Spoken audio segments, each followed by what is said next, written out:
Hi friend, నమస్తే. Welcome to my channel Chinnu soft Minnu rowdy blogs. ఈరోజు వచ్చేసి సొరకాయ పప్పుచారు చేస్తున్నాను. ఈ కర్రీ అన్నం టిఫిన్స్లోకి చాలా బాగుంటుంది. ముందుగా మనం కుక్కర్లో 1 కప్పు కందిపప్పు తీసుకొని మంచిగా వాష్ చేసుకోవాలి. 1 కప్పు కందిపప్పుకు 1½ కప్పు వాటర్ పోసుకొని చిటికెడంత పసుపు, కొంచెం ఆయిల్ పోసుకొని 3 విజిల్స్ వచ్చేదాకా కుక్ చేసుకోవాలి. పప్పు ఉడికేలోపు మనము ఒక లేత సొరకాయని తీసుకొని ఫీలప్ చేసి మిడిల్ సైజ్ ముక్కలుగా కట్ చేసుకొని పక్కనుంచుకోవాలి.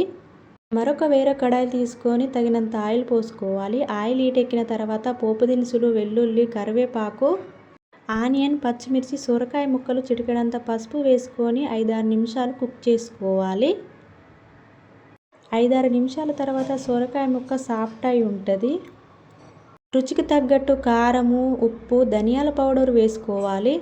అందులోనే కొన్ని టమాటా ముక్కలు ముందుగా రెడీ చేసిన పప్పును వేసుకొని మంచిగా కలుపుకోవాలి. నిమ్మకాయ సైజంత చింతపండు రసాన్ని కూడా వేసుకొని మంచిగా కలుపుకొని 5-6 నిమిషాలు మంచిగా కుక్ చేసుకోవాలి. 5-6 నిమిషాల తర్వాత కర్రీ రెడీ అయి ఉంటుంది.